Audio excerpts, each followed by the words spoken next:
बकिया इससे कम का ये है और वो इससे बड़ा है, वो इससे बड़ा है। ये 6 साल का है। बेटे खड़े हो जाओ जरा सा। करीब करीब बकिया अल्लाह माफ फरमाए, है कि नहीं वसीम भाई? करीब करीब 6 साल का होगा, बकिया अल्लाह माफ फरमाए। बेटा बैठ जाओ। जब हुजूर की उम्र 6 साल की हुई, कितने? 6 साल। मैंने सिंपल के तौर पर बात की, थोड़ी सी बात थ्योरी प्रैक्टिकल के साथ। 6 साल की हुई ना, अल्लाह के नबी सल्लल्लाहु अलैहि वसल्लम की अम्मी जनाबे आमीना। नाम याद है? हुजूर की माँ का नाम अम्मी आमीना था। अम्मी आमीना हुजूर की माँ का नाम था। फरमाया गौस पाक ने जिसकी दुआएं कबूल ना हो ना, हुजूर की माँ के नाम के वसीले से दुआ। सुभान अल्लाह, अल्लाह उनके सदके में दुआएं कबूल फरमा रहा है। क्या शान थी अम्मी आमीना की, सुभान अल्लाह, क्या किस्मत पाई है। 300 लड़कियां उनके पेटे शिकब नूर से हुजूर की पैदाइश पर एक रवायत के मुताबिक उनका हार्ट अटैक हुआ था। इस गम में चली गई कि हुजूर मेरे शिकम से क्यों न पैदा हुआ। क्या बात है, सुभान अल्लाह। अम्मी आमिना की वो शान थी, नबियों का सरदार उसके शिकम में आया। राबिया बसरी से किसी ने कहा था, ऐ औरत कितनी भी मेहनत कर ले, कोई भी हो, लेकिन ऐ राबिया कोई नबी औरत बन नहीं सकती। किसी औरत को अल्लाह ने नबूवत नहीं अता फरमाई, हुजूर तो आखिरी नबी हैं, लेकिन ऐ राबिया क्या बात है, औरतों में कोई नबी नहीं है। आपने फरमाया अल्लाह की मर्जी है, अल्लाह की मर्जी है, लेकिन किसी औरत ने नबी होने का दावा भी नहीं किया। फिर आपने जुमला इरशाद फरमाया, सुनो जितने नबी और रसूल जमीन पर पैदा हुए हैं, ये किसी न किसी माँ के शिकम से पैदा हुए। औरतों के शिकम पर भी, उनकी किस्मत पर भी सलाम भेजो। अम्मी आमिना कहती, जब मेरा लाडला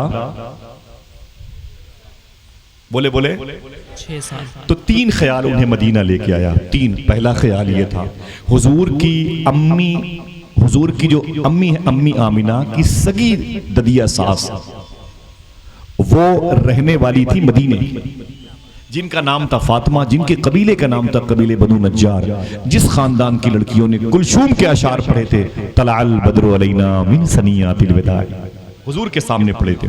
सुभान अल्लाह। अल्लाह के नबी सल्लल्लाहु अलैहि वसल्लम की माँ अम्मी आमिना ये सोच करके अपने बेटे मोहम्मद सल्लल्लाहु अलैहि वसल्लम को लेकर के मदीने आई है जब हुजूर की उम्र 6 साल की थी। हुजूर की उम्र 6 साल की थी, अपने बेटे को लेके आई है ना, तो पहला ख्याल तो ये था कि इस शहर में मेरी दादी, मेरी परदादी का मैका है, मैका है। दूसरी बात उनके दिमाग में ये बात थी, बार बार मुझे बशारतें दी जाती हैं, ऐ आमिना एक शहर करीब में वो भी है जिसे लोग अभी तो बीमारियों का शहर कहते हैं, कल उस शहर की मिट्टी से बीमारियां दूर होंगी जिसे लोग मदीना कहते हैं। तीसरी बात यह है, अम्मी आमिना ने इस ख्याल से भी सफर किया था, इसी शहर में उनके सर के ताज, उनके शौहर जनाब अब्दुल्ला की रूह मुबारका उनके जिस्म से परवाज हुई थी। 3 इरादों के साथ में अम्मी आमिना ने अपने बेटे आका करीम को लेकर के मदीने पाक आई थी। हुजूर पहली मरतबे मदीने में हुजूर ने कदम रखा, कह दो सुभान अल्लाह। 6 साल की उम्र में हुजूर ने पहली मरतबे मदीने पाक में कदम रखा। दूसरी मरतबे मेराज की शब जिब्रील के साथ जाते हुए उड़ान भरने के बाद फिर आपने बुराक को लैंडिंग करवाया। फरमाया कि इस शहर में आप ऐ आमिना के लाल 2 रकात नमाज पढ़ो। हुजूर ने 2 रकात जब नमाज पढ़ी ना, जब पढ़ी तो पूछा हुजूर ने, तकरीर के बाद इंशाअल्लाह जरा मोहब्बत से कह दें सुभान अल्लाह। पूछा हुजूर ने जिब्रील से, यहाँ तुमने 2 रकात नमाज पढ़ने के लिए कहा, क्यों? तो जनाब जिब्रील ने कहा, हुजूर कल आप इसी शहर में आएंगे, यही शहर मोहब्बतों की राजधानी कहलाए, इसे दुनिया मदीना ताबा तैबा कहेगी। जरा प्यार से कह दो सुभान अल्लाह। जब कोई मदीना जाया करे तो तुम भी दुआ किया करो, ऐ मदीने जाने वालों मुझको भी लेते चलो, ऐ मदीने जाने वालों मुझको भी लेते चलो, कारवां में क्या गुबारे कारवां होता नहीं, कारवां में क्या गुबारे कारवां होता नहीं। दुआ करो अल्लाह सबको हाजिरी दरबार मुस्तफ़ा की ज़ियारत का शरफ अता फरमाए। आमीन। हाथों को उठा के आमीन कह दो। मेरे बच्चों को, मेरे बुजुर्गों को अल्लाह माशाल्लाह पहन रही है। कोई इस्तकबाल कर ले, जोर से बोले। बोला मुझे समझ, मेरी मैं तो घर का हूँ माशाल्लाह, मैं घर पे हूँ, पहने रहिए माशाल्लाह। बाबा जी की तरफ से है सब माशाल्लाह सुभान अल्लाह। एक पत्तियां जो है ना सब बड़ी बरकत वाली है माशाल्लाह। मोहब्बत से कह दो सुभान अल्लाह। नारे जोर से लगाएं जरा सा, बोले माशाल्लाह। अमान भाई या रसूल अल्लाह। बहुत बहुत शुक्रिया, जिंदाबाद, माशाअल्लाह या शेख। गुलाम गौसे आजम बेकसो मुस्तर नमी मानत, अगर मानत शबे मानत शबे दीगर नमी मानत। हुजूर गौस पाक का गुलाम परेशान नहीं होता, अगर होता है तो सिर्फ एक रात के लिए, बकिया उसकी पूरी जिंदगी खुशियों में गुजरती है। इन्नल्लाह मा सुभान अल्लाह, जरा मोहब्बत से कह दो सुभान अल्लाह। अल्लाह मेरे भाइयों को फाइबर की कुर्सी पर बैठे हुए, जगह ना मिली, बाइक पर लोग बैठे हुए हैं, मोहब्बतों के साथ बैठे, गर्मी लगे, मुझे भी इस बात का एहसास है, लेकिन मैं क्या करूं, मजबूर हूं। आप जैसे आशिक मिलते कहाँ, इसलिए तो हुजूर की बात कर रहा हूँ। मेरे भाई कलंदर में मौजूद हैं, ये हमारे बगदादी साथी हैं, जिसको भी बगदाद शरीफ जाना हो इनसे दुआ करवा ले माशाअल्लाह। वो बैठे हुए हैं, बहुत बड़ी शान है सुभान अल्लाह। सूफी साहब के बड़े लाडले, जरा प्यार से कह दो सुभान अल्लाह। मेरे आका अपने बेटे जनाब आका करीम को 6 साल के थे लेके मदीने आ गई। कहाँ आ गई? इस शहर में, मदीने में, ऊंची बोले, मदीने में आए। मालूम है मदीने में जब हुजूर आए तो क्या हुआ? वो बच्चे जो बीमार थे बहुत दिनों से, जैसे हुजूर का कदम मदीने में आया, बच्चे शिफा पा गए। वो बूढ़े लोग जो लाठियों के सहारे से मदीने में चलते थे, हुजूर के कदम आए तो लाठियां उनके हाथ से छूट गई। वो बकरियां जिनके थन खुश्क हो गए थे, हुजूर के कदम मदीने में आए तो वो फरबा हो गए। वो पेड़ जो खुश्क थे उसके साए से हुजूर गुजर जाते तो उन खजूरों के पेड़ में जिंदगी पैदा हो जाती, नई नई फलें निकल आती, खजूरें निकल आती, पक जाती, मंडी में सबसे भारी दाम पे वो बिका करती। सुभान अल्लाह। हुजूर क्या आए हैं, बहार ही बहार आई है। किस शहर में हुजूर आए हैं? मदीने में। शायर ने कहा जो लब पर मदीना मदीना रहेगा, सलामत भंवर से सफीना रहेगा, उसी को बुलाएंगे आका मदीना जो बेचैन 12 महीना रहेगा। चलेंगे मदीना शरीफ, हाथों को उठा के बोलो चलेंगे ना इंशाअल्लाह। लब्बैक या रसूल अल्लाह, लब्बैक, यही लगाएंगे नारा इंशाअल्लाह, लब्बैक या रसूल अल्लाह। जब भी मुनव्वर शाह इलाहाबादी की बारगाह में 14 पीरा जाया करो, यही कहा करो सरकार मदीने भेजिए, इंशाअल्लाह बोले इंशाअल्लाह। तब न जाके देखेंगे हुजूर की शहर में ये बातें जो सुन रहे हैं ना, फिर प्रैक्टिकल तौर पर जैसे जैसे मदीने की बात आएगी तसव्वुर में आप मदीने जाएंगे। समझ रहे हैं आप? जरा मोहब्बत से कह दें सुभान अल्लाह। मेरे आका सल्लल्लाहु अलैहि वसल्लम अपनी माँ के साथ मदीने आ गए, लेकिन हादसा हो गया कि मदीने में कुछ ईसाई मजहब के, यहूदी मजहब के लोग थे जो हुजूर को देखने के बाद ताड़ गए, समझ गए कि यही वो शहजादा है जिसकी वजह से हमारा मजहब खतरे में पड़ेगा। हुजूर को परेशान करना चाहा। अम्मी आमिना को खबर हो गई, अम्मी आमिना को खबर हो गई, ओफो मेरे बेटे की तरफ इनकी नजर दुश्मनी जाहिर तौर पर पड़ रही है। अम्मी आमिना कहती हैं कि मुझे एहसास हुआ, मैंने अपने खानदान वालों से कहा मैं अपने बेटे मोहम्मद सल्लल्लाहु अलैहि वसल्लम को लेके मक्के वापस जाऊंगी। तो मक्के की तरफ इरादा किया तो मदीने की औरतें बोली ऐ आमिना अभी न जाओ, कुछ दिनों तक के लिए और ठहर जाओ, हमें आपसे ज्यादा तो आपके शहजादे से मोहब्बत हो गई। हमारे घर के परिंदे जानवर भी हुजूर को देखते हैं, प्यार करते हैं, खुदा की कसम ये हकीकत है। अम्मी आयशा फरमाती है मेरे घर में एक बकरी का बच्चा था, हमको नहीं इश्क है हुजूर से, माफ़ी चाहता हूँ, हम झूठे और फ्रॉड करते हैं आपके सामने, लेकिन जानवरों ने हुजूर से मोहब्बत की। अम्मी आयशा फरमाती मेरे घर में एक बकरी का बच्चा था, अल्लाह के नबी सल्लल्लाहु ताला अलैहि वसल्लम जब घर में आते ना तो वो बकरी का बच्चा जब तक हुजूर रहते सिर्फ हुजूर को देखता रहता, सिर्फ हुजूर को देखता रहता था, किसी और की तरफ उसकी नजर पड़ती नहीं थी। फिर अम्मी आयशा फरमाती है मैं क्या बताऊं, जैसे हुजूर नमाज के लिए किसी और काम के लिए घर से बाहर निकलते थे, वो बकरी का बच्चा इस कदर तड़पता, इस कदर चीखता चिल्लाता कि समझ लो पूरा घर उठा लेता था जब तक हुजूर वापस नहीं आते। मेरे इमाम ने क्या कहा, जानवर भी करें उनकी ताजीम, पेड़ सजदे में गिरा कर। अल्लाह, अफसोस ये है कि हम हुजूर से वो मोहब्बत नहीं करते जो मोहब्बत हमें करनी चाहिए। दुआ करो अल्लाह हम सबको सच बोलने और हलाल खाने की तौफीक अता फरमाए, तो दिल हमारा मुसलमान हो जाएगा। जब दिल मुसलमान हो जाएगा तब इंशाअल्लाह हुजूर याद आएंगे। जब हुजूर याद आएंगे तो फिर आप जहाँ रहोगे अकेले नहीं रहोगे, फिर ऐसा मामला होगा इश्क़ रसूल कल्ब की गहराइयों में है, महफिल सजी हुई मेरी तन्हाइयों में, फिर आप एक भीड़ जमा कर लोगे, अकेले रहोगे इंशाअल्लाह। इंतकाल के बाद लोग आपको सलाम पेश करेंगे, आपकी कब्रों के बोसे दिए जाएंगे, वरना मरने से पहले मार दिए जाएंगे। हवस परस्ती हमें ले डूबेगी। दोस्तों, आपको हुजूर पर दुरूद पढ़ना चाहिए, आपको हुजूर को याद करना चाहिए। मेरे आका ने बड़े गम झेले हैं। अम्मी आमिना कहती ना ना ना, मैं अपने बेटे को लेके जाऊंगी, यहाँ के हालात अच्छे नहीं, ईसाई मेरे बेटे को घूर घूर के देखते हैं। अम्मी आमिना कहती मैं अपने बेटे को, जिनकी उम्र कितनी थी, 6 साल। लेकर के जब हुजूर की अम्मी मदीने शरीफ से निकली मक्के शरीफ के लिए ना, तो बिल्कुल मिडिल में 480 किलोमीटर का रेंज है मदीना और मक्के का। एक एरिया है जिसे अबवा शरीफ कहते हैं, अलिफ बे वाव अलिफ, अबवा शरीफ। क्या कहते हैं, ऊंची बोले। वहां बस्ती नहीं है, बस पहाड़ों का इलाका है। अम्मी आमिना ने भी एक पहाड़ के ऊपर अपने काफिले वालों से अलग होकर के अपना मस्कन बनाया, अपना खेमे का पर्दा लगाया, जैसे मिलिट्री वाले लगाते हैं वैसे लगाया अम्मी आमिना ने। अम्मी आमिना की खादिमा उम्मे एमन भी हुजूर के साथ थी, और 6 साल के नबियों का सरदार उनके साथ, उनका बेटा। अम्मी आमिना कहती हैं जब मैंने उस पहाड़ी पर अबवा शरीफ के बेल्ट में, यानी असरावल है और वगैरह वो जो नाम है ना इस कस्बों के अलग अलग इलाकों के, ऐसे ही उस इलाके के नाम था अबवा शरीफ। एक पहाड़ी के ऊपर हुजूर की मां अम्मी आमिना कहती है मैं अपने बेटे मोहम्मद अरबी सल्लल्लाहु अलैहि वसल्लम को लेकर के, अपनी खादिमा उम्मे एमन को लेकर के मैंने आराम किया। लेकिन अजीब अल्लाह की मर्जी थी, रब की मर्जी थी, अम्मी आमिना की तबीयत बिगड़ने लगी। बेटा 6 साल का है, देखा आपने कितनी उम्र होती है। माना कि हुजूर बड़ी तेजी से बड़े हो रहे थे, ये हुजूर का मोजज़ा था, लेकिन हुजूर थे तो 6 साल के।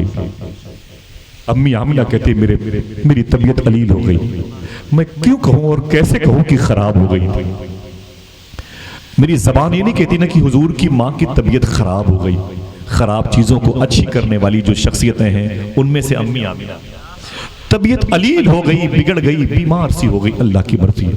अम्मी आमिना कहती मेरी तबीयत अलील हुई तो मेरा बेटा मोहम्मद मेरे करीब बैठ के मेरी खिदमत किया करता, मेरा बेटा मेरी खिदमत किया करता था। हुजूर 6 साल के, कभी अपनी माँ के हाथ को, कभी अपनी माँ के पाँव को चूमते थे, कभी हुजूर अपनी माँ की पेशानी का बोसा देते थे। जब हुजूर की अम्मी को ज्यादा फिक्र होती थी ना, तो हुजूर अपनी माँ को अपने सीने से लगा के, अरे माँ परेशान मत हो, तेरी तबीयत ठीक हो जाएगी, तुझे अपने साथ लेके मक्के जाऊंगा। अफसोस होता है, कौन ऐसा घर है जिस घर में माँ नहीं है, कौन ऐसा घर है जिसकी माँ नहीं है जमीन पर। लेकिन अफसोस ये है जब तक माँ जिंदा रहती है, उसी के सामने हम जूते पे अपने ये पैर रख के उसी के सामने लहराते रहते हैं अपनी माँ की तरफ, और गुरूर और तकब्बुर में रहते हैं, बुढ़ी सुन, ए बूढ़ी और सुन, अपनी बीवी की खुशनुदी के लिए अपनी माँ को जलील करते रहते हैं। खुदा की कसम है दोस्तों, नुकसान का सौदा हो रहा है, अपनी बरकतों को रोका जा रहा है, अपनी खुशियों पर बंद बांधे जा रहे हैं, अपने मुस्तकबिल को ताबनाक नहीं अंधेरे में लाके आप खड़ा कर रहे हैं। हाथों को उठा के बताओ जिनकी माँ जिंदा है, जिनकी घर में माएँ जिंदा है, अपने हाथों को उठा के।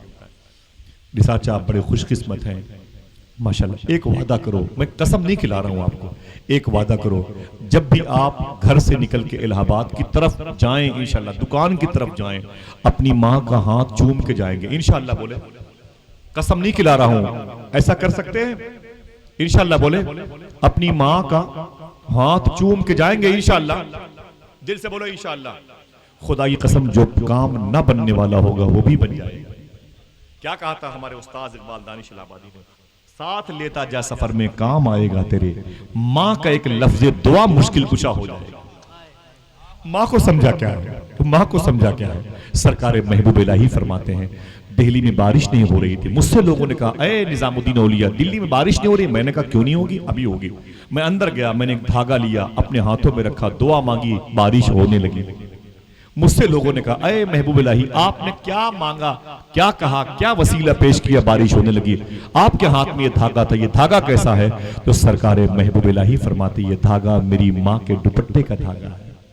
मैंने कहा है मेरे मौला इस धागे के सदके में बारिश बरसा दे। बारिश होने लगी, माओ का हाथ चूम के निकलेंगे इंशाअल्लाह।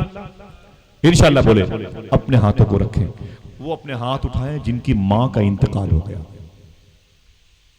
उठाए अपने हाथों को। हम भी शामिल हैं, अल्लाह की मर्जी है, हमारे भाई शामिल हैं, सब लोग शामिल हैं। कम से कम हफ्ते में एक मरतबे जुमेरात या जुमा को अपनी माँ की कब्र पे चलेंगे इंशाअल्लाह। इंशाअल्लाह बोले, दिल से बोले इंशाअल्लाह। कब्रिस्तान दूर तो नहीं है, करीब में, चलेंगे इंशाअल्लाह। दिल से बोलो, जाइएगा जरूर इंशाअल्लाह, माँ तुम्हारा इंतजार करती है। महबूब इलाही फरमाते हैं मेरे माँ के इंतकाल के बाद भी मेरा कोई काम कभी रुका नहीं। इसलिए जो काम मेरा फंस जाता था मैं अपनी माँ की कब्र पे जाके दुआ करता था, मेरी माँ दुआ करती थी, मेरा काम हो जाता था। ऐ लोगों, माँ मरती नहीं है, खुदा की कसम, माँ मरती नहीं है। वो ज़ेरे कब्र भी अब भी मेरी हालत पे रोती है। माँ अपने बेटे का इंतजार करती है। बेटे हैं कि 6-6 घंटे के लिए इलाहाबाद में शॉपिंग सेंटर में गुजार देंगे और कैफे हाउस में गुजार देंगे, अपनी माँ की कब्र पे जाते नहीं। दोस्तों, क्या बिगाड़ा है माओ ने। एक मौलवी साहब थे, अचानक अल्लाह के वली बन गए, गुलाम नूर मुजस्सम भाई अल्लाह के वली बन गए। उनसे किसी ने पूछा था, आप तो मदरसे में पढ़ के आए हैं, आपको अल्लाह ने कैसे वली बना लिया? मदरसे में पढ़ के आए हैं, सोबत मिली नहीं, कैसे वली बन गए अल्लाह के? कहने लगे, मेरी बूढ़ी माँ थी, 9 साल तक मदरसे में पढ़ने के बाद मैं घर गया तो मेरी माँ बिस्तर पे लेटी हुई थी, उठ नहीं सकती थी। मैंने अपनी माँ को पानी पिलाया, खाना खिलाया। मेरी माँ लेटी हुई थी तो मैं अपनी माँ के पैर दबा रहा। कहते हैं कि अपनी माँ के पैर दबा रहा था, मेरे घर के दरवाजे दोनों पल्ले खुले हुए थे। मेरी माँ ने कहा, बेटे एक पल्ला बंद कर लो, बेटे एक पल्ला बंद कर लो। तो बुजुर्ग कहते हैं, मैं उठा, दाहिने पल्ले को बंद कर लिया, बाएं को खोल दिया, दाहिने को बंद किया, बाएं को खोल दिया। आके फिर अपनी माँ के पैर दबाने लगा। फिर अचानक ख्याल आया कि मेरी माँ ने ये कहा था एक पल्ला बंद कर दो, ये थोड़ी कहा था दाहिने को बंद कर दो, बाएं को खोल दो। हो सकता है मेरी माँ के लिए दाहिना पल्ला खुला रहना ज्यादा बेहतर हो। आगे गए, बाएं को बंद किया, दाएं को खोल दिया।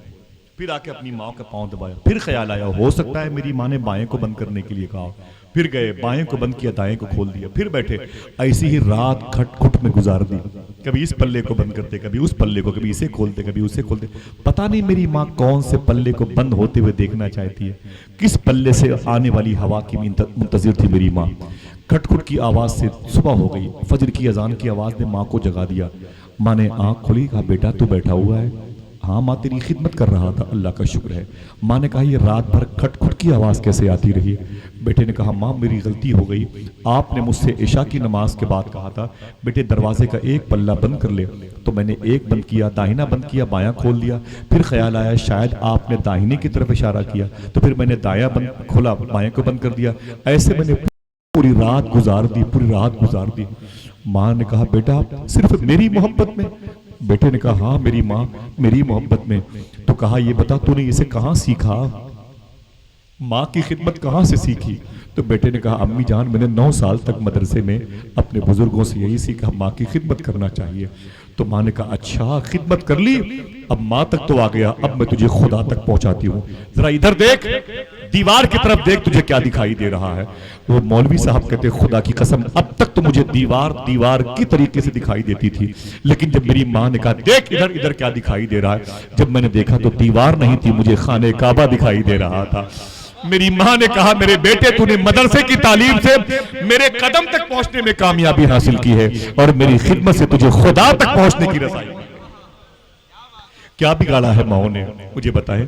5 मिनट भी नहीं बैठते दोस्तों, 5 मिनट भी नहीं। माँ के टॉपिक पर एक वली सिफत खतीब है जिसे दुनिया से शबाहत मियाँ कहती है, उसकी तकरीर सुना करो। शायद मेरी बातें 2 कौड़ी की हों, लेकिन उसकी बातें तुम्हारे दिल पर असर करेंगे इंशाअल्लाह। माओ की खिदमत करेंगे, कब्रिस्तान जाएंगे इंशाअल्लाह। सूफी साहब ने मुझसे फरमाया, अक्सर कहते हैं कि बेटा जब कब्रिस्तान जाया करो ना तो थोड़ा सा चीनी लेके जाया करो। क्या लेके?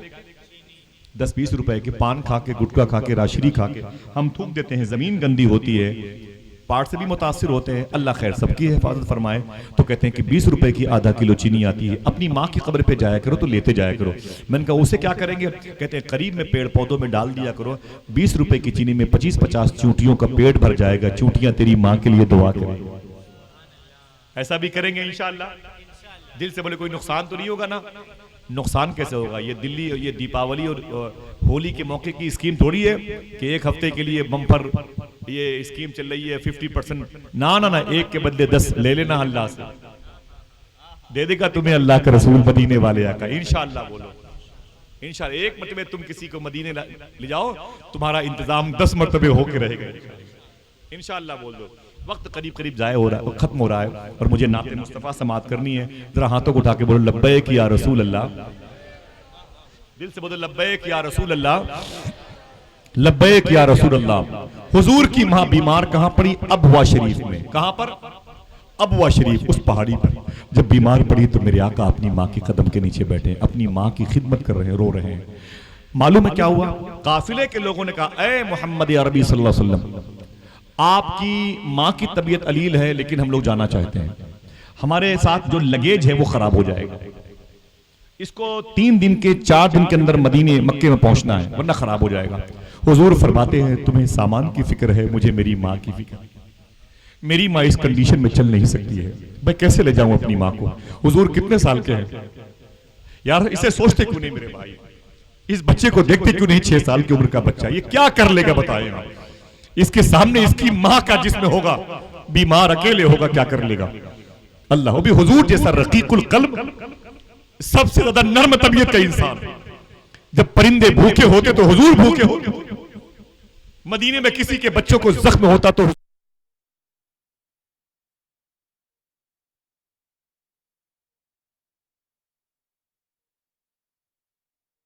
इल्लल्लाह मुहम्मदुर रसूलुल्लाह, ला इलाहा इल्लल्लाह मुहम्मदुर रसूलुल्लाह, ला इलाहा। किसी के बाप के नाम के दोहरे नारे नहीं, तो हुसैन के नाना के नाम के नारे हैं, हमेशा लगते रहेंगे इंशाअल्लाह। दिल से बोलो इंशाअल्लाह। जब तक जिंदगी के इस जजीरे पर जमीन का वजूद कायम है, किसी के बाप के नाम के सिक्के राज नहीं होंगे, अगर होंगे तो फिर रसूल पाक के नाम से होंगे। बड़े बड़े धुरंधर आते रहे और जाते रहे, उनकी कब्रों के नामो निशान मिट गए, लेकिन जाके देखो अजमेर में गरीब नवाज का रोजा आज भी मुस्कुरा रहा है। हाँ? समझ रहे? न शिमर का पता, न खोली का पता, न इब्ने साद का पता, न यजीद का पता, न अबू जहल का पता, न अबू जहली का पता, न अबू लहब का, न अबू लहबी का पता, लेकिन खुदा की कसम मदीने में आमिना के लाल का गुम्बद अभी भी मुस्कुरा रहा है। मखदुमा सकीना और जैनब और मौला अब्बास हुसैन और गौसे आजम के दरबार की चमक अभी भी बाकी है माशाल्लाह। क्यों? मुझे जितना तपाया जा रहा है मैं उतना ही चमकता जा रहा हूं। इन्नल्लाह मा साबिरीन, बेशक अल्लाह किसके साथ है? आप सब्र कर रहे हैं, इसका मतलब आपके भी साथ है। सुभान अल्लाह, वाकई सब्र है। इस गर्मी में बैठे हुए हैं, ये माँ की ये उस दूध का असर है जो माँ ने तुम्हें मोहब्बत से वजू करके पिलाया है, वरना आप भी घर चले गए होते। खुदा की कसम, अल्लाह सलामत रखे इन बुजुर्गों को, आमीन कह दो। बातें खत्म कर दूंगा, मुझे अच्छा लग रहा था इसलिए मैंने बातें कर दी। आप ताज़ा जहन थे इसलिए मैं बैठ गया मजलिस में, आपके कदम के नीचे से ये साहब तशरीफ फरमाए। मेरे आका सल्लल्लाहु अलैहि वसल्लम से क्या कहा काफिले वालों ने? ऐ मोहम्मद संभाल अपनी माँ को, हम 2 दिन तो ठहर जाएंगे, उसके बाद नहीं। हुजूर फरमाते हैं कोई बात नहीं। काफिले के लोग 2 दिन और ठहर गए। कहां पर? अबवा शरीफ में। कहां पर? मुझे खुशी है, मुझ पर करम है मुनव्वर शाह का, 14वां पीरा का, इन सादात का। मैंने हुजूर की अम्मी की मजार पर फातिहा पढ़ी है, मैंने अबवा शरीफ की ज़ियारत की है। करम है इन लोगों ने को भी ये शरफ मिला ना। अच्छा, शेख नासिर के साथ अम्मी खदीजा के माशाअल्लाह, सुभान अल्लाह। थक गए आप लोग? थक गए? इतने थके हैं कि ये भी नहीं बता पा रहे हैं कि नहीं। जरा हाथों को उठा के बोले लब्बैक या रसूल अल्लाह। इस या रसूल अल्लाह का सवाब अल्लाह इस मुबारक कस्बे की कब्रिस्तान की रूहों को नजर फरमा दे। सरकार दाऊद शाह का करम हो जाए।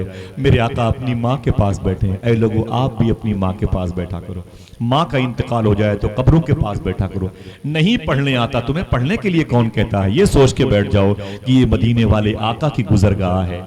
हम उस जगह पर बैठे हुए हैं जहां मेरी माँ की कब्र है। ऐसे ही नहीं है, हम उस कब्रिस्तान में बैठे हैं जहां अगर 100 मुर्दे हैं तो 100 मरतबे मदीने वाले आका यहाँ आ जाए। हम तो वहां पर बैठे हैं जो हुजूर की जलवागाह है, हुजूर की गुजरगाह है, हुजूर की एक लम्हे के लिए क़याम गाह है। ये सोच के बैठे रहा करो। तुम अपनी माँ को देखो न देखो, तुम्हारी माँ तुम्हें जरूर देखेगी इंशाअल्लाह। कह दो जाया करो, तुम्हारी माँ तुम्हारा इंतजार करती है। कोई उलझन हुआ करे, कोई केस, कोई मुश्किलें रहा करे तो अपनी माँ से अपनी कब्र में कहा करो, खुदा की कसम तुम्हारी माँ कब्र में दुआ करेगी, कामयाब। अभी तक ये बात हमने तो बताई नहीं थी, आपको पता नहीं इसलिए माँ से हम कहते नहीं, लेकिन कहा करो इंशाअल्लाह। मेरे आका अपनी माँ को अपने साथ बैठे रखे हुए हैं।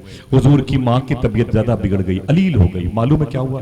काफिले के लोग जाने लगे। बोले ऐ मोहम्मद, मेरे आका फरमाते क्या बात है? बोले संभाल अपनी माँ को, कब तक तेरी माँ की वजह से हम रुके रहेंगे? हमारे लगेज के सामान खराब हो जाएंगे। मालूम है इतनी बड़ी रेंज के इलाके में कोई चौथा नहीं था। अल्लाह के नबी 6 साल के थे, हुजूर की माँ बीमार है, हुजूर की माँ की खादमा उम्मे ऐमन है, 3, चौथा कोई नहीं था। काफिले वालों ने अपने तंबू कनात उठाए, अपने ऊंटों पर अपने घोड़ों पर सामान लाद रहे थे। मेरे आका उनको खड़े होकर देख के रो रहे थे। अगर अस्पताल में कोई पेशेंट हो, पूरा घर जाके तुम्हें छोड़ के चला आए और तुम्हारी उम्र 5-6 साल की हो, बोले ऐ संभाल अपनी माँ को, अपने बाप को संभाल, अस्पताल में तुम्हारे दिल पर कैसे गुजरेगी। आप तो अपने खानदान वालों से कहोगे पैर पकड़ के मत जाओ, मुझे छोड़ के, मेरी माँ बीमार है, थोड़ा सा मेरा साथ दे दो, गम को शेयर कर लो, अल्लाह तुम्हें भी गमों से महफूज रखेगा। ऐसे कहेंगे नहीं कहेंगे? मेरे आका कहते तो किससे कहते? अल्लाह के नबी जाते हुए उस काफिले को देख के रोने लगे। उम्मे ऐमन ने हुजूर को तसल्ली दी, बोले बेटे रो मत, अपनी माँ के पास, हुजूर अपनी माँ के पास आए ना तो अल्लाह के नबी की माँ की तकलीफ ज्यादा थी। हुजूर ने अपनी माँ के सर को लेकर के अपने रान पर, जिसको आप अपनी जबान में जांग कहते हैं, समझ गए, इसी जांग में हुजूर सल्लल्लाहु अलैहि वसल्लम ने अपनी माँ के मुबारक सर को रख लिया और अपनी माँ के चेहरे को देखते रहे। रुख से नकाब उठाओ, बड़ी देर हो गई, माहौल को तिलावत कुरान किए हुए हुजूर अपनी माँ के चेहरे की ज़ियारत कर रहे थे। सुभान अल्लाह, मोहब्बत से कहते हो सुभान अल्लाह। मालूम है क्या हुआ? हुजूर की माँ की तबीयत ज्यादा अलील से अलील होती गई, अल्लाह के नबी रोने लगे। सुनो भाइयों साहिबों, सुनो भाईजान, हुजूर की अम्मी की तबीयत बिगड़ती चली गई, अलील होती चली गई। ऐसी तबीयत बिगड़ी ना तो हुजूर रोने लगे। हुजूर की आंख से आंसू निकले ना तो हुजूर की अम्मी के चेहरे पर गिरे। हुजूर की अम्मी ने आंख खोली और अपने हाथों को उठा के अपने बेटे की आंखों से पूछा, कहे बेटे मोहम्मद तू रो मत, तू रोने नहीं आया है, रोने वालों को हंसाने के लिए आया। ठहर जा मेरे बेटे, परेशान मत हो। हुजूर फरमाते अम्मी मैं तेरे लिए कुछ नहीं कर सकता, मैं कहाँ जाऊं तुझे लेकर के। है मेरी माँ, इस दयारे गैर में कोई नहीं है जो पुरसाने हाल हो, कोई नहीं है जो चंद लफ्जों से मेरी मुआवनत कर सके। आपकी माँ ने कहा ऐ मेरे बेटे रो मत, तू परेशान मत हो, अल्लाह तुझे आने वाले दिनों में, फ्यूचर में, मुस्तकबिल में बड़ी अजमतों से नवाजेगा। ऐ मेरे बेटे मोहम्मद, मैं दुनिया से जा रही हूँ लेकिन तुझे खुदा के हवाले करके जा रही हूँ, तुझे खुदा के हवाले करके जा रही हूँ। ऐ मेरे बेटे रो मत, मेरे बेटे रो मत, मेरे बेटे रो मत, ऐ मेरे मौला मेरे बेटे की हिफाजत करना, इतना कहा और अल्लाह को याद किया। हुजूर की माँ ने, मेरे आका की माँ ने आखिरी हिचकी ली और अल्लाह के नबी सल्लल्लाहु अलैहि वसल्लम फरमाते हैं मेरी रान पर मेरी माँ का इंतकाल हो गया। जरा सोचो, 6 साल का बेटा अपनी माँ को मरते हुए, इंतकाल करते हुए देख रहा है, कैसा कलेजा रहा होगा उस साबिर का। क्यों ना कहा जाए, अगर कुरान कहता है अल्लाह सब्र करने वालों के साथ है, तो सबसे बड़ा साबिर आमिना का लाल है कि नहीं है? मेरे आका फरमाते मेरी माँ का इंतकाल मेरी गोद में हुआ था, मैं तड़प गया, मैं बार बार अपनी माँ के पेशानी को चूमता था, मैं अपनी माँ के रुखसार को चूमता था। है मेरी माँ, इस दयारे गैर में मुझे छोड़ के कहाँ चली गई? मैं क्या करूंगा तेरी लाश मुबारका को लेकर के, क्या करूंगा? अजीब शान है अल्लाह की, अजीब आजमाइश में उसका हबीब है 6 साल का। उम्मे ऐमन हुजूर से लिपट के रोती, हुजूर अपनी माँ से लिपट के रोते। कोई चौथा नहीं है जो हुजूर के गम को शेयर कर सके, दूर कर सके। मेरे आका रो रहे हैं अकेले अपनी माँ के जिस्म पाक को देखते हुए। एक रवायत में है कि कुछ काफिले वाले आ गए तो कब्र खोदी गई। एक रवायत में है कि हुजूर ने उम्मे ऐमन के साथ उस अबवा की पहाड़ी पर कब्र खोदी है। पहाड़ को आप कब्र नहीं बना सकते जब तक 10-20 इसमें कुदाल, इसमें लोहे के सामान न लग जाएं। लेकिन उस पहाड़ की शान बता दूं आपको, वो पहाड़ कुदालों का मोहताज नहीं है, वो परत दर परत उस पहाड़ की चटाई निकलती है, परत दर परत निकलती है। इतनी बड़ी आप वहां गिट्टी हटाए ना, उठाएं तो लंबी सी एक पटरे जैसी पत्ती निकलती है। अजीब शान है। अल्लाह ने अपने हबीब की माँ के तदफीन के लिए उस पहाड़ के सीने को नर्म कर दिया। हुजूर ने अपने हाथों से 6 साल के हैं, अगर कहो तो इस बच्चे को फिर खड़ा कर दे। मेरे आका ने अपने हाथों से अपनी माँ की कब्र बनाई। जिस कपड़े में हुजूर की माँ थी, उसी कपड़े में अल्लाह के रसूल सल्लल्लाहु अलैहि वसल्लम ने अपनी माँ को दफन किया। अपनी माँ की कब्र से लिपट के हुजूर रो रहे थे, मेरे आका रो रहे हैं। उम्मे ऐमन कहती मैंने तसल्ली दी, काफिला बोला हम मदीने जा रहे हैं, आपको चलना हो तो चले। उम्मे ऐमन ने कहा चलना चाहते हैं, लेते चले हम लोगों को, वरना हम माँ बेटे कहाँ जाएंगे। वो बोली माँ थी, हुजूर की माँ की वो खादिमा थी, उम्मे ऐमन नाम था। हुजूर से कहने लगे ऐ बेटे मोहम्मद चलो मदीने चलो, अब तुम्हारी माँ का इंतकाल हो गया, अब तो वो दफन हो चुकी है।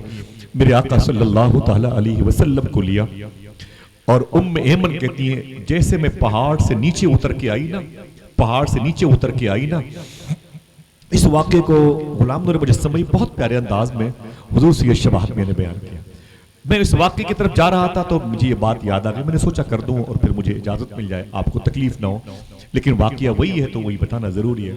मेरे आका सल्लल्लाहु अलैहि वसल्लम अपनी माँ की उम्मे ऐमन की उंगली पकड़े हैं और मुड़ मुड़ करके अपनी माँ की कब्र को देखते हुए आ रहे हैं, मुड़ मुड़ करके अपनी माँ की कब्र को देखते हुए। जब हुजूर के शहर से आने वाला जब वापस आता है तो कहता है ये ताजमहल थोड़ी है कि एक मरतबे देख लिया, ये दरबार शहर मुस्तफ़ा है। ये रुखसती जब हुई मदीने से मैंने मुड़ मुड़ के रास्ता देखा। जब मदीने से आने वाला बार बार मुड़ के मदीने के दरो दीवार को देखता है, हुजूर अपनी माँ की कब्र को क्यों न देखे। मेरे आका मुड़ मुड़ करके अपनी माँ की कब्र को देखते रहे और अलविदाई सलाम कहते रहे। जब उस पहाड़ी से नीचे अम्मी उम्मे ऐमन के साथ हुजूर तशरीफ लाए, उम्मे ऐमन कहती है मैंने झोले से कुछ सामान को तरतीब में सजाना चाहा। हुजूर वहीं पे खड़े थे, काफिला आगे जा रहा था। अचानक मैं जब सामान को तरतीब से रख रही थी, अचानक मैंने क्या देखा कि मोहम्मद सल्लल्लाहु अलैहि वसल्लम गायब हो गए, कहीं चले गए नहीं थे। मैंने आवाज दी हुजूर का नाम लेकर, कहां है, हुजूर मिले नहीं, हुजूर मिले नहीं। उम्मे ऐमन कहती मैंने झोला वही रख दिया, फिर उस पहाड़ पे चढ़ के गई, देखो मेरा लाडला ऊपर तो अपनी माँ के पास नहीं है। उम्मे ऐमन कहती है खुदा की कसम जब मैं उस पहाड़ी पे चढ़ के आई तो हुजूर को देखा, 6 साल के हुजूर थे अपनी माँ की कब्र से लिपटे हुए, हाय मेरी माँ, हाय मेरी माँ, हाय मेरी माँ के नारे लगा रहे। हुजूर भी रो रहे थे, कब्र आमिना भी तड़प रही थी, वहां के जर्रे भी रो रहे थे। उम्मे ऐमन ने हुजूर को तसल्लियां दी और लेकर के उनको मक्के आ गई। आपको पता है जब मक्के वापस आ रहे थे हुजूर ना, तो मक्के में फिर वही अकील जनाब अमीर हमजा, जनाब अबी तालिब, जनाब अब्दुल मुत्तलिब हुजूर की माँ का उम्मे ऐमन का इंतजार कर रहे थे। जैसे आप उमरा करने वाले हाजी को के इस्तकबाल के लिए इलाहाबाद एयरपोर्ट पर स्टेशन पे चले जाते हैं, वो सारे लोग फिर आ गए। जब आए ना नए काफिले वालों को देखा, नए काफिले वाले, आप लोग उस काफिले में क्यों नहीं आए, ये लोग और मेरे घर के लोग किधर चले गए, ये परेशानी पैदा हुई। मालूम है रवायतों में लिखा है कि अल्लाह के नबी सल्लल्लाहु अलैहि वसल्लम उम्मे ऐमन के दुपट्टे के आड़ में खड़े थे, रो रहे थे। हुजूर के चचा, हुजूर के बाबा सब वहीं पे करीब, कहां है मेरी बहू, कहां है मेरी चांद जैसी बेटी बहू, कहां है आमिना, अम्मी आमिना तो होती तो नजर आती ना। हुजूर अपनी माँ का नाम सुन के रोने लगे, अपनी बड़ी माँ कहें आप, उम्मे ऐमन के दुपट्टे से हुजूर ने अपना चेहरा छुपा लिया, रोने लगे। जनाब अब्दुल्ला करीब आए, कहा मेरे बेटे मोहम्मद रोते क्यों हो, तेरी माँ मेरी बेटी आमिना का। हुजूर अपने दादा को पाके लिपट गए, जनाब अबी तालिब से लिपट गए, फरमाया कहाँ है तेरी माँ, मेरे लाल कहाँ है। हुजूर रो के बोले मेरी माँ का अबुआ शरीफ में इंतकाल हो गया। फिर वही गम, वही दर्द, वही कर्ब, वही मुसीबतें, वही परेशानियां हुजूर के घर वालों पर। ऐ लोगों जरा सोचो, पैदा होने से अभी 2 महीने के हुजूर अपनी माँ के पेट में हैं और बाप का इंतकाल हो गया है। अभी कुल 6 साल के हुजूर है, माँ का इंतकाल हो गया। हुजूर से बड़ा साबिर कौन होगा जमीन पे, मुझे बताओ तो सही। जरा सा जुकाम बुखार हो जाए तो जुमा की नमाज भी छोड़ देते हैं, जरा सी बेटी बड़ी क्या हो जाए तो हम रिश्वत और दलाली के पैसों का इस्तेमाल करते हैं, ब्याज और गलत पैसों के इस्तेमाल में लग जाते हैं। तुम आशिक रसूल हो, तुम अल्लाह की जात पे भरोसा क्यों नहीं करते हो। गम तो आते ही रहते हैं, ये तो ईमान का हिस्सा है, ये तो सुन्नते हुसैन है। आशिक हुसैन गमों से घबरा क्यों जाता है, अल्लाह की जात पर भरोसा क्यों उठ जाता है उस वक्त जब आप पर थोड़ी जिम्मेदारी आती है और आप रास्ते से हट जाते हैं, हम रास्ते से हट जाते हैं। अल्लाह अकबर। मालूम है मेरे आका सल्लल्लाहु अलैहि वसल्लम को सीने से लगा लिया, कहा इंतकाल कैसे हुआ, फरमाते मेरी माँ रास्ते में बीमार पड़ गई, अलील तबीयत हुई और इंतकाल कर गई। हुजूर को सबने सीने से लगाया। मेरे आका सल्लल्लाहु ताला अलैहि वसल्लम ऐसी बगैर माँ के बगैर बाप की जनाब अबी तालिब की गोद में परवरिश पाते रहे। 25 साल के हुए हुजूर, तो हुजूर की शादी अम्मी खदीजा के साथ हुई। जरा प्यार से कह दो सुभान अल्लाह। एक बात कहूंगा तो आप बोलोगे वाह वाह वाह वाह। लोग कहते हैं हुजूर ने बड़ी गरीबी में लाइफ गुजारी है, लेकिन हुजूर के घर में तो बड़े पैसे थे, ये बात है, लेकिन बाद में तो सुनिएगा ना, अम्मी खदीजा हुजूर की पहली बीवी हैं। कौन है, अखबारात में यूट्यूब पे देते ना कि हुजूर ने इतनी शादियां की, ये किया वो किया, माजल्ला औरतों को रखा वो माजल्ला। कभी हिस्ट्री पढ़ोगे तो समझ में आपको आ जाएगा, जवाब देने में आसानी होगी। हुजूर की उम्र 25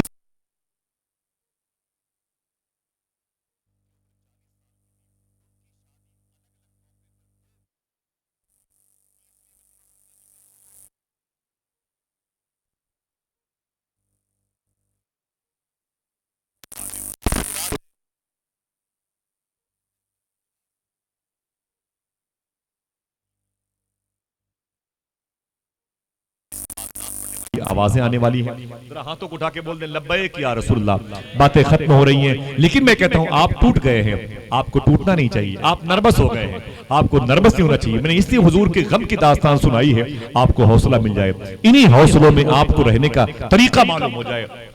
हाथ पर हाथ धरे शूमिये किस्मत कैसा, जरबे मर्दा से उगल देता है पत्थर पानी। आप ठहर जाओ, इंतजार करो वक्त का, न ये रहेंगे न इनकी नस्लें बाकी रहेगी। अगर बाकी रहेगा तो हुसैन के नाना का दीन बाकी रहेगा। बोलो हाथों को उठा के इस्लाम जिंदाबाद, बोलो बोलो इस्लाम जिंदाबाद। मेरे आका जब 25 साल के हुए, पहली शादी अम्मी खदीजा से हुई। अम्मी खदीजा से हुजूर की 6 बेटे हुए, 4 बेटियां 2 बेटे हुए। अगर एक ऐसा अजीम शान खुशबूदार दरख्त है जो किसी को नजर नहीं आएगा, लेकिन ऐलान करता रहेगा कि जहां रहेगा वहीं रोशनी लुटाएगा, किसी चिराग का अपना मकान नहीं। समझ रहे हैं आप? जरा फिर से बोलो इस्लाम, उठा के हाथों को इस्लाम। अल्लाह किसके साथ है? सब्र करने वालों के साथ। आपके नबी से बड़ा साबिर कौन है? बातें खत्म हो रही। आपके नबी से बड़ा साबिर कौन है? मालूम है हुजूर ने जिस औरत से शादी की थी उनका नाम था खदीजा। खदीजा, ऊंची बोलो, क्या नाम था? हुजूर की पहली बीवी का नाम अगर कल किसी ने पूछा, जो बताएगा अम्मी खदीजा नाम था, जो हुजूर की बीवी का नाम बताएगा आज उसको मैं चाय पिलाऊंगा। अगर कल किसी ने कहा आज मैं उसको 1 दर्जन केले दूंगा, सेब दूंगा, आज मैं उसे रसगुल्ला खिलाऊंगा, मुंह पेट भर खिलाऊंगा, तो आप क्या बताएंगे? क्या नाम था हुजूर की पहली बीवी का?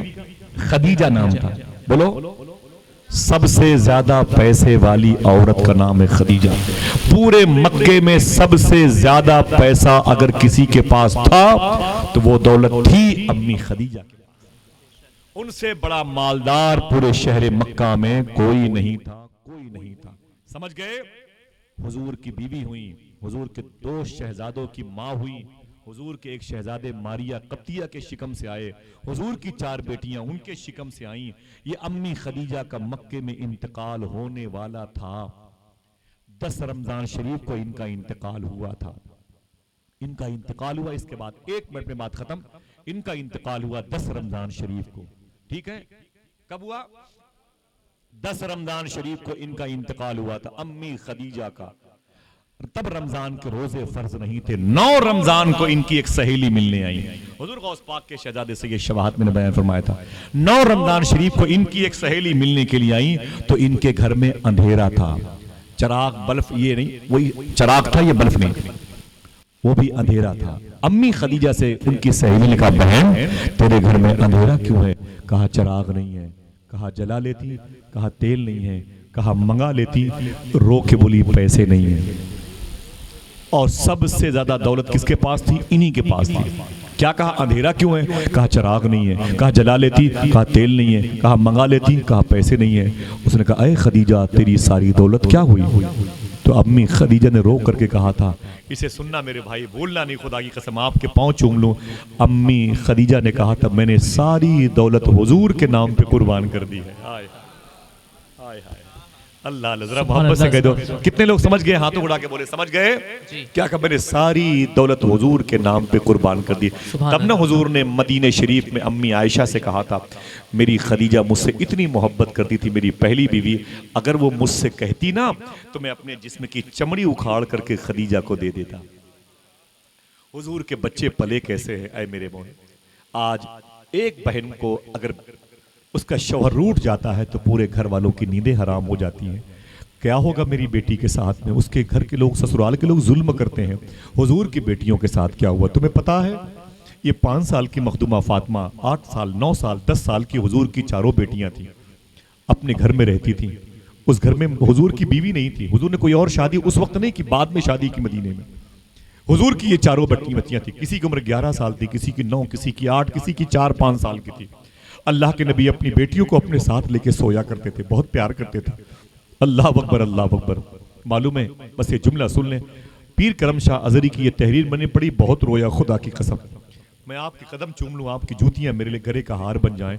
जुमला सुने, जरा सी बात पर नर्वस मत होया करो, टूटा मत करो, अकेले रोया मत करो बाजारों में बैठ के, हो अब क्या होगा, अब क्या होगा। लोग जिसे चाहे मार दें, जिसे चाहे खत्म कर दें, लेकिन खत्म होने वाले इस्लाम नहीं है। इस्लाम तो हुसैन के नाना के दीन का नाम है। लोगों के खत्म होने से इस्लाम खत्म नहीं हो जाएगा। इस इलाहाबाद में एक भी आशिक रसूल जिंदा रहेगा तो मस्जिद से अजान की आवाजें बुलंद होती रहेगी। दिल से बोलो इंशाअल्लाह। हम किसी के बाप के दम पे थोड़ी जिंदा है। मेरे इमाम ने हमें ये नुस्खा दे रखा है। कौन देता है देने को मुंह चाहिए। देने वाला है सच्चा। बोलो बोलो, देने वाला है सच्चा। हमारी बेटियां अल्लाह उसके रसूल के दम पे बड़ी होती हैं। हमें हुकूमत के सारे से चीनी और ये मिट्टी का तेल मिलता है तब थोड़ी बच्चियां पलती हैं। ना ना ना ना, कौन देता है देने को मुंह चाहिए। देने वाला है सच्चा। मैं डंगे की चोट पर बोलो आप उनका नबी। हाँ, मुंबई की जबान में देने वाला है सच्चा हमारा नबी। बोला करो फक्र से खुश रहा करो, परेशान मत हुआ करो। क्यों? तुम पर जुल्म होता है, तुम सब्र करते हो, खुश रहा करो। अल्लाह किसके साथ है? सब्र करने वालों के साथ। ये हुजूर की चारों बेटियां 5, 6, 8, 9, 11 साल की। मालूम है अल्लाह के नबी कभी घर से बाहर जाते ना तो बेटियां हुजूर के घर में रहती थी। अल्लाह अकबर। बस मैं माफी चाहता हूं, एक दिन हुजूर अपने घर में तशरीफ लाए। जैसे आए ना हुजूर की चारों बच्चियां हुजूर से लिपट के रोने लगी। हुआ है ऐसा किसी के साथ? किसी के साथ नहीं हुआ। न किसी मौलवी के साथ, न किसी शायर, न किसी नकीब, न किसी खतीब, न किसी अदीब, न किसी नाकिद, न किसी मुहद्दिस, न किसी फकीह के साथ ऐसा नहीं हुआ। अगर हुआ है तो आमीना के लाल के साथ हुआ। इसीलिए हुजूर ने सबसे ज्यादा सब्र भी किया है। और हुजूर के साथ सबसे ज्यादा अगर कोई है तो अल्लाह है। सैयदों के साथ ये साबिरों के सरदार है मेरे आका। साबिरों के सरदार, समझ रहे हैं? हुजूर घर में एंट्री किया तो हुजूर की चारों बच्चियां 5, 8, 9 साल की लिपट के रोने लगी। अब्बू अब्बू। मेरे आका फरमाते बेटी क्या हुआ, क्यों रोती हो? मखदूमा फातिमा छोटी सी थी, बगैर माँ की शहजादियां हैं, माँ का इंतकाल हो गया। हुजूर ने कितना प्यार दिया होगा इन बच्चियों को माँ की याद को कम करने के लिए। बच्चियां लिपट गई। फरमाया क्या बात है मेरी बेटी हो, रोती क्यों रोती हो? ये वो बेटियां हैं मेरे भाई, तुम्हारी बेटियों की शादी के लिए तुम्हारा भाई, तुम्हारे बहनोई, तुम्हारे फूफा अपने अपने हिसाब से 10-20 हजार रुपए का सामान लाके गिफ्ट के तौर पर देते हैं। ये वो बेटियां हुजूर की हैं जिनके लिए जन्नत से फरिश्ते लिबास लाया करते हैं। उनका स्टेटस देखो, उनकी परेशानी भी देखो। हुजूर की चारों बेटियां हुजूर से लिपट के फरमाते मेरे आका क्या बात है, क्या बात है मेरी बेटियों?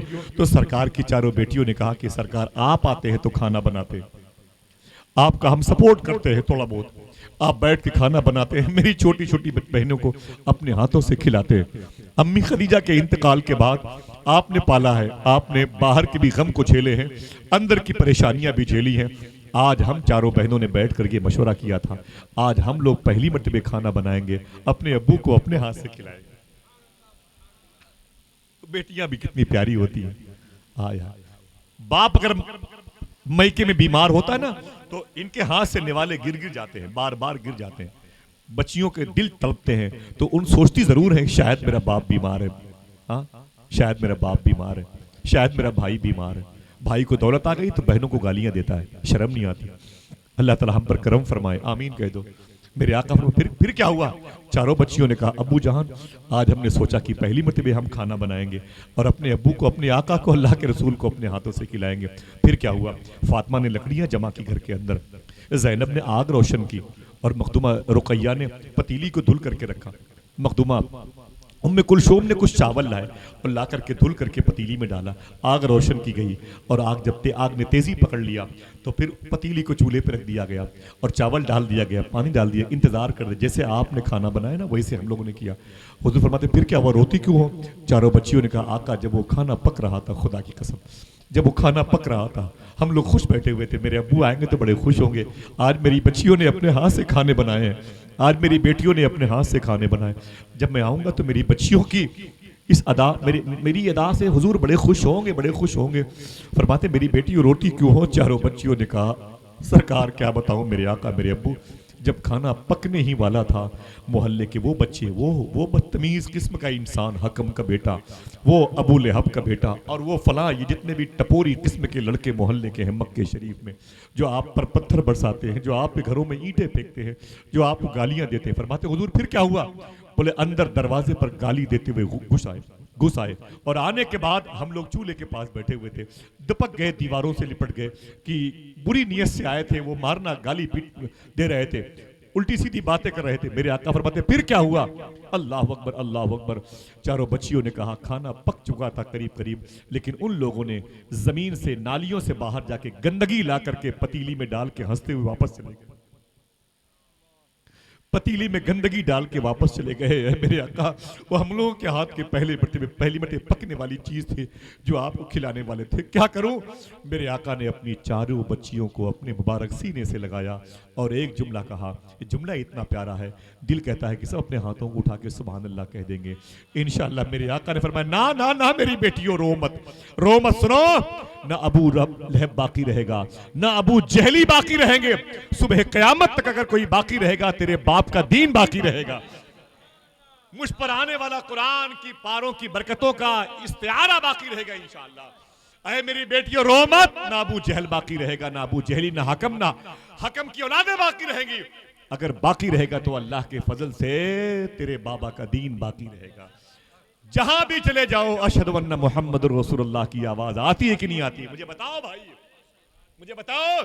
अल्लामा हशमती साहब कहते हैं, फिजी गया था 25 घंटे फ्लाइट का सफर करके, 3 स्टेप के बाद दुनिया का सबसे आखिरी किनारा है फिजी। 1.5 लाख जिसके किराए होते हैं फ्लाइट के अप डाउन के, 1.5 लाख रुपए। अल्लामा हशमती साहब कहते हैं, फिजी गया था और जाने के बाद मुझे एयरपोर्ट से होटल लोग लेके चले गए और लेके जाने के बाद मुझे खाना खिलाया गया, ईशा की नमाज पढ़ी, सो गया। जब फजर में उठा ना, मैंने कहा उठ करके देखूं। शाकिर भाई देखें, वो कहते हैं जब मैंने उठ करके फजर की नमाज पढ़ी और नमाज के बाद मैंने सोचा कि जरा अपनी होटल के कमरे का पर्दा खोल कर देखूं, दुनिया जहां खत्म है उसके बाद का मंजर कैसा है। खुदा की कसम, अगर दिल कहे तो फिर अपनी माँ की मगफरत के लिए सुभान अल्लाह कह देना। अल्लामा हशमती साहब कहते हैं, दुनिया का वो आखिरी किनारा 25 घंटे फ्लाइट का 3 स्टेप में सफर करके पहुंचा था। जब सुबह को मैंने अपनी होटल के पर्दे खोले तो करीब की मस्जिद से आवाज आ रही थी, मुस्तफा जाने रहमत पे लाखों सलाम, शमे बज़ में हिदायत पे लाखों सलाम। अल्लाह अल्लाह अल्लाह अल्लाह। जरा सोचो, कहां है इब्ने साद, कहां है शिमर, कहां है खोली, कहां है अबू जहल, कहां है वो पृथ्वीराज जिसने गरीब नवाज को परेशान किया? कोई नहीं बाकी रहे, कोई गुल बाकी रहेगा ना, चमन रह जाएगा। हाँ, रसूलुल्लाह का दीने हसन रह जाएगा। बेशक, सुभान अल्लाह, सुभान अल्लाह। समझ गए मेरी बात? इन लफ्जों में बहुत सारी चीजें छुपी हुई हैं जो आपसे बेहतर कोई और नहीं इसके असरार और रुमूस के निकात से वाकिफ होने वाला।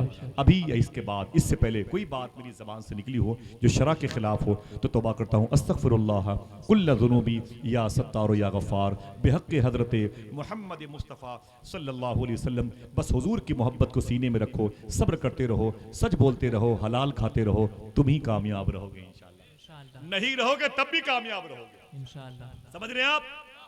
नहीं रहोगे तब भी कामयाब रहोगे इंशाअल्लाह। बोले मुझे बहुत अच्छा लगा, माफ़ी चाहता हूँ, आप बैठे रहें। और भाई गुलाम नूर मुजस्सम साहब हैं, सलमान रज़ा साहब हैं और अनस भाई हैं, इनसे नाते समात कर लें। सबसे बड़ी खुशी की बात है कि गुलाम नूर मुजस्सम भाई को मैं आपसे गुजारिश करूँगा कि सलमान भाई, अनस भाई एक एक कलाम तो पढ़ेंगे लेकिन वो अपना वक्त अपने इस भाई को देंगे। हम लोग भी तो जब चाहोगे मिल जाएंगे, फिर आ जाएंगे, लेकिन ये इतने बड़े लोग हैं खुदा की कसम जो जल्दी नहीं मिलते। मैं सही बता रहा हूँ आपको, इनके माँ बाप रहते हैं मुंबई में, घर उन्नाव में है, रहते हैं इलाहाबाद में पढ़ाई के लिए रहते हैं, लेकिन न ये कभी इलाहाबाद में आसानी से मिलते हैं, न उन्नाव में, न मुंबई में। जब देखो तब मुसाफिरत का लिबादा उड़े रहते हैं। बहुत बड़ा नाम है हिंदुस्तान, पाकिस्तान में, उर्दू दुनिया में मोहतरम भाई गुलाम नूर मुजस्सम साहब की बिला का। आप इनसे हुजूर की नात सुनेंगे इंशाअल्लाह। मेरा भी दिल कहता है मैं भी यहीं पर बैठूं जहां निसार साहब बैठे हुए हैं और अपने भाई को नबी की नात पढ़ते हुए देखूं, ताकि मेरा भी दिल मुतमईन हो, मेरी भी तन्हाई को अल्लाह मुसलमान कर दे। सैयद साहब बैठे हुए हैं, मैं आप सबको बहुत बहुत मुबारकबाद पेश करता हूँ। सरकार दाऊद शाह की बारगाह के फ़यूज़ बरक़ात को अल्लाह ज़ाहिर फरमा दे। जिन लोगों ने इस्लाम में की पाकीज़ा आवाज़ को उठाया है, बुलंद किया है, अगर उनको मुसलमान समझ के ख़त्म किया जा रहा है तो अल्लाह ताला उन कातिलों को ज़रूर या तो राह रास्ते पे लाएगा या उनके लिए भी बड़े सख्त अज़ाबात इंतज़ार कर रहे हैं। इन्नल्लाह मअस साबिरीन, बेशक अल्लाह, ऊंची बात है, अल्लाह किसके साथ है? आप खिदमत करते रहें, खिदमत करते रहें, कोई भी हो खिदमत करते रहें, अल्लाह तुम्हें कामयाब करेगा इंशाअल्लाह। बैठे नाते मुस्तफ़ा समात